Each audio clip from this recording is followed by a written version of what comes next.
Hello students, welcome to mathematical corner. तो आज start करते हैं हम मैट्रिक्स क्लास 12th। तो देखिए बच्चों, मैट्रिक्स आपका थर्ड चैप्टर है। इससे पहले आपका पहला चैप्टर होगा रिलेशन एंड फंक्शन, दूसरा चैप्टर इन्वर्स ट्रिग्नोमेट्रिक फंक्शन। तो हम स्टार्ट कर रहे हैं मैट्रिक्स। मैट्रिक्स स्टार्ट इसलिए कर रहे हैं क्योंकि आपके लिए थोड़ा सा इजी चैप्टर रहता है। ठीक, इसके बाद डिटर्मिनेंट। तो मैट्रिक्स और डिटर्मिनेंट दोनों को एक चैप्टर मानते हुए, ठीक, तो स्टार्ट करते हैं। आप देखिए, तो मैट्रिक्स है क्या, सबसे पहले इसकी बात करते हैं। देखो, और मैट्रिक्स किस वजह से ओरिजिन में आया, इसको भी डिस्कस करते हैं। तो देखो, मैट्रिक्स है क्या, इससे पहले हमें जानते हैं कि मैट्रिक्स का ओरिजिन कैसे हुआ। ठीक, तो सबसे पहले देखो, जो सिस्टम ऑफ लीनियर इक्वेशंस होते हैं हमारे पास, जैसे सिस्टम ऑफ लीनियर इक्वेशन की अगर मैं बात करूँ, जैसे 2x plus 3y plus 5z equal to 2, या 4x plus 3y plus z equal to -3। तो इस तरह के जो सिस्टम ऑफ लीनियर इक्वेशन से होते हैं, लीनियर इक्वेशन कहने का मतलब वेरिएबल की पावर 1 होगी उसमें, ठीक है। तो ऐसे इक्वेशनों को सॉल्व करने के लिए कुछ ना कुछ आसान सी टेक्निक चाहिए थी, ठीक है। तो इसीलिए मैट्रिक्स ओरिजिन में आया। ठीक है, बाद में जब हम मैट्रिक्स से डिटर्मिनेंट पढ़ लेंगे तो उस डिटर्मिनेंट में उसकी एप्लीकेशन आती है, मैट्रिक्स और डिटर्मिनेंट की एप्लीकेशन। ठीक, वहाँ पे देखेंगे कि किस तरह से हम लीनियर इक्वेशन को, सिस्टम ऑफ लीनियर इक्वेशन को सॉल्व करेंगे मैट्रिक्स मेथड से। ठीक, तो इस वजह से मैट्रिक्स का आपका ओरिजिन हुआ। ठीक है, तो देखते हैं भी मैट्रिक्स है क्या। तो जैसे एक एग्जांपल लेते हैं। देखो, जैसे हमारे पास कोई एक इंफॉर्मेशन है, जैसे देखो 3 फैक्ट्रीज है कोई, ठीक, फैक्ट्री 1, फैक्ट्री 2 और फैक्ट्री 3। ये आपकी कोई 3 फैक्ट्री हैं, इसमें वर्कर्स हैं कुछ काम करने वाले। ठीक, मेन वर्कर्स, यहाँ पे लिख देता हूँ मैं मेन वर्कर्स,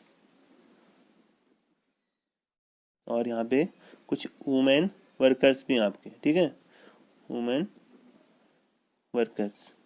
ठीक, फैक्ट्री फर्स्ट में आपके मेन वर्कर हैं 30, फैक्ट्री सेकंड में आपके 25, और फैक्ट्री थर्ड में 27। इसी तरीके से वुमेन वर्कर्स फैक्ट्री फर्स्ट में आपके 25, फैक्ट्री सेकंड में 31, फैक्ट्री थर्ड में 26। इस इंफॉर्मेशन को मैं देखो मैट्रिक्स के हिसाब से कैसे लिख सकता हूँ। देखो, ये लिखा मैंने 30, 25, फिर 25, 31, 27, 26। ये जो मैंने एक सिंबल के अंदर लिखा, ये मैट्रिक्स का एक सिंबल होता है, ठीक है। ये आपका मैट्रिक्स का सिंबल, यहाँ पे मैंने इस इंफॉर्मेशन को इस तरीके से लिख लिया। ठीक, तो इसमें जो अरेंजमेंट है आपका, हॉरिजेंटल अरेंजमेंट, ये कहलाते हैं रोज। क्या कहलाते हैं? रोज। ये आपका R1, ये हो गया आपका R2, ठीक। और ये जो वर्टिकल अरेंजमेंट है ये कहलाते हैं कॉलम, ठीक, C1 और ये C2, ठीक है। इसमें 3 रोज, हाँ, ये R2 और ये R3, ठीक। तो हॉरिजेंटल अरेंजमेंट आपका रोज और वर्टिकल अरेंजमेंट ये कॉलम हो गया आपके, ठीक है। तो अब जाके देखो भी मैट्रिक्स है क्या। ये बोलता है कि matrix is a rectangular arrangement. जो अरेंजमेंट है नंबर्स का, देखो किस तरीके का अरेंजमेंट, रेक्टेंगुलर अरेंजमेंट। तो ये बोलता है matrix, matrix is a rectangular, rectangular arrangement of numbers, या यहाँ पे कभी फंक्शन भी हो सकते हैं, ठीक है, नंबर्स और फंक्शंस, ठीक है। ये हो गया आपका मैट्रिक्स, ठीक है। यहाँ पे कभी आपके फंक्शन भी हो सकते हैं, जैसे देखो मैंने कोई मैट्रिक्स लिखा, cos theta minus sine theta, फिर साइन थीटा और कॉस थीटा। अभी नंबर्स के बदले यहाँ पे क्या आ गया, कोई फंक्शन आ गया ना, साइन कॉस। तो यहाँ पे देखो नंबर भी हो सकते हैं, फंक्शन भी हो सकते हैं, ठीक है। तो ये था आपका मैट्रिक्स। देखिए अब बात करते हैं ऑर्डर ऑफ अ मैट्रिक्स। जैसे देखिए मेरे पास कोई मैट्रिक्स है, इक्वल टू 1 2 3 4 5 6। ध्यान रखना मैट्रिक्स को हमेशा कैपिटल लेटर से डिनोट किया जाएगा, ठीक है। और ये जो मैट्रिक्स के अंदर जो एलिमेंट लिखे हैं, ठीक, 1 2 3 4 5 6, ये कहलाते हैं एलिमेंट्स ऑफ मैट्रिक्स। जो नंबर लिखे हैं मैंने मैट्रिक्स के अंदर, ये कहलाते हैं एलिमेंट्स, ठीक है। तो देखो ऑर्डर क्या होता है, फिर आप इतनी चीज़ें जानते हो पहले से कि जो हॉरिजेंटल अरेंजमेंट है नंबर्स का, ये रो कहलाता है R1 और R2, ठीक है, सेकंड रो। और ये वर्टिकल अरेंजमेंट एक कॉलम C1 C2 और C3, ठीक है। इतनी चीज़ें आप पहले से जानते हैं। तो देखो ऑर्डर क्या होता है, ऑर्डर के लिए बोलता है कि किसी भी मैट्रिक्स में जितने भी रोज या कॉलम होते हैं, ठीक है, रोज और कॉलम होते हैं, जैसे ऑर्डर इक्वल टू, ये कहता है कि number of rose into number of columns, ठीक है। Number of rose and number of columns, ये क्या होता है किसी भी मैट्रिक्स का ऑर्डर, ठीक है। ऑर्डर को बेसिकली हम यहाँ पे मैट्रिक्स के एंड में लिखते हैं। जैसे इस मैट्रिक्स की अगर मैं बात करूँ तो 1 2 3 4 5 6, इसका ऑर्डर कितना हो गया, इसमें रोज कितने हैं, 2 रोज, कॉलम कितने हैं, 3 कॉलम। तो इसको 2 इंटू 3 नहीं पढ़ेंगे, 2/3 पढ़ेंगे, ठीक है। तो 2/3 इसका ऑर्डर हो गया, ठीक। तो ये था ऑर्डर। दूसरी चीज आप देख सकते हैं किसी भी मैट्रिक्स में जो नंबर ऑफ एलिमेंट्स होते हैं, number of elements of a matrix equal to number of rows number of into number of columns, number of columns, ठीक। जिससे आप चेक कर सकते हैं, देखो इस मैट्रिक्स में कितने एलिमेंट हैं, 1 2 3 4 5 6। तो देखो नंबर ऑफ एलिमेंट कितने हो जाएंगे, 6 ना, ये तो हम जानते हैं। अब देखो यहाँ से देखो number of rose into number of column करो, 2 इंटू 3 6। तो हम कह सकते हैं किसी भी मैट्रिक्स में जो नंबर ऑफ एलिमेंट होंगे वो किसके इक्वल होता है, number of rose into number of column, ठीक है। देखिए इसमें एक क्वेश्चन लेते हैं हम। क्वेश्चन ये है कि if a matrix has 8 element, if a matrix has 8 elements,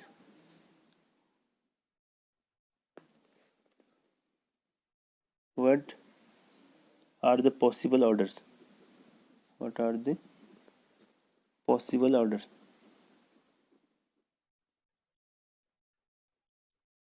possible orders it can have, it can have, ये आपका क्वेश्चन है, ठीक है।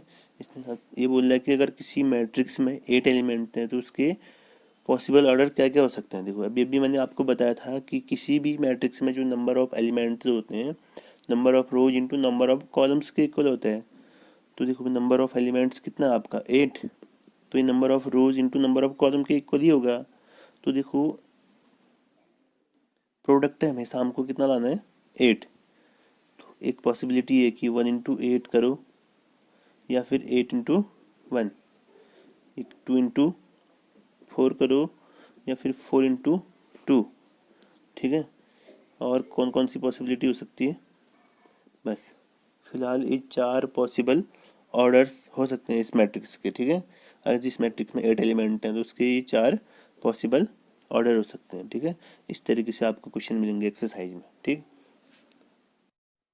बात करते हैं general representation of a matrix. देखिए बच्चों यहाँ पे कंफ्यूज नहीं होना है मैट्रिक्स और मैट्रिसेस से, ठीक है। मैट्रिक्स आपका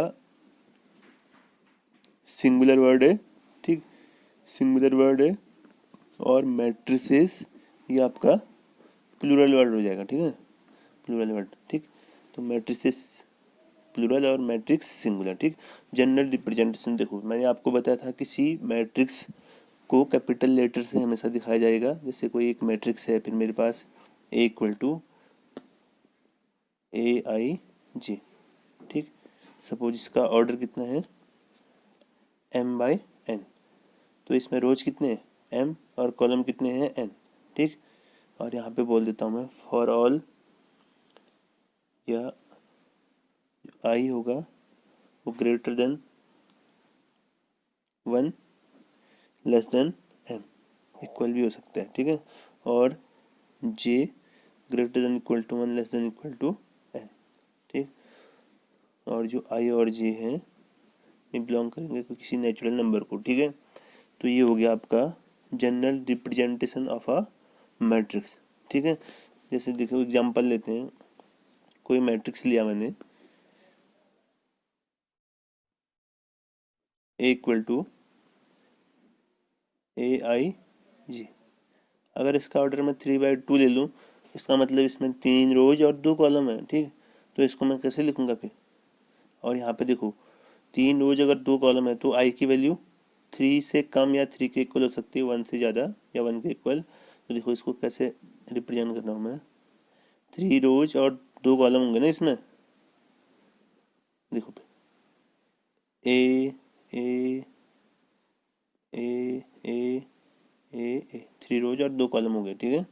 तो देखो फिर इस एलिमेंट को ऐसे रिप्रेजेंट करते हैं।